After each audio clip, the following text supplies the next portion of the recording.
నుంచి సిడబ్ల్యూసీ సమావేశాలకు హాజరైనటువంటి దామోదర్ రాజనరసింహ ఉన్నారు.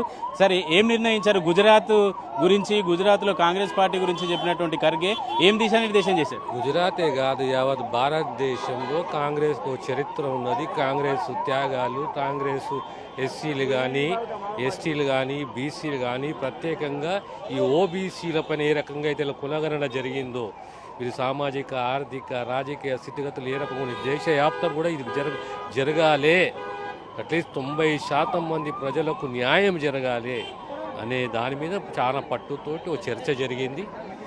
తెలంగాణకు సంబంధించిన కులగణన చేశారు కదా, ఏమైనా చర్చకు వచ్చిందా? అది కూడా అందరూ అప్రిషియేట్ చేశారు. కులగణన మంచిగా జరిగింది అనేది ఒక మంచి పేరు వచ్చింది దాంతో సిడబ్ల్యూసీ.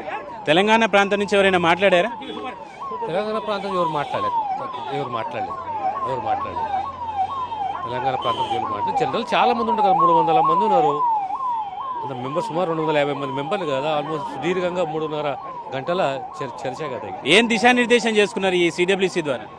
రేపు పొద్దున మీకు అనౌన్స్ అవుతుంది కదా. ఈరోజు తీసుకున్న అంశాలపైన చర్చ, ఓ రెజల్యూషన్, ప్రతిపాదనలు దాన్ని ఆమోదించడం, దానిపైన రేపు పొద్దున ఆది నాయకులు దానిపైన దేశ ప్రజలకు ఒక మెసేజ్ ఇస్తారు. అంటే దేశవ్యాప్తంగా కాంగ్రెస్ పార్టీ రోజు రోజుకు దిగజారిపోతుంది అనేటువంటి పరిస్థితి ఉన్నటువంటి ఈ నేపథ్యంలో దీన్ని స్ట్రెంథన్ చేయడానికి ఏమైనా తీసుకున్నారా, లేదు ఓన్లీ ఇప్పుడున్నటువంటి బీజేపీ ప్రభుత్వానికి వ్యతిరేకమైన నిర్ణయాలు? బీజేపీ ప్రభుత్వానికి, పార్టీకి వ్యతిరేకమైనది కాకుండా మన బలము, ప్రజలు ఎంత కష్టమైనా మన సిద్ధాంతం, మన లెక్క, మన వ్యవహారం, మన చరిత్ర, మన ప్రజలను మనం ఓన్ చేసుకోవాలి. వాళ్ళ పేదరికమే కానీ, సామాజిక స్థితిగతులే కానీ, అసమానతలు కానీ ఎదుర్కోవాలి. మనం బలోపేతం చేయాలి, ధైర్యం ఇవ్వాలి, వాళ్ళకు మార్గదర్శకం కావాలి. కాంగ్రెస్ పార్టీ బాసటగా ఉండాలనేది ప్రధాన అంశం.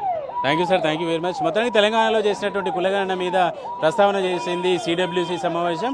అప్రిసియేషన్ చేస్తూ ఈ సమావేశంను నిర్ణయించడం తెలుస్తుంది. రేపు సిడబ్ల్యూసీలో తీసుకున్నటువంటి నిర్ణయాలన్నింటి మీద కూడా ఏఐసీసీ సమావేశంలో తీర్మానాల రూపంలో ఆమోద ముద్ర వేయాలని నిర్ణయించింది.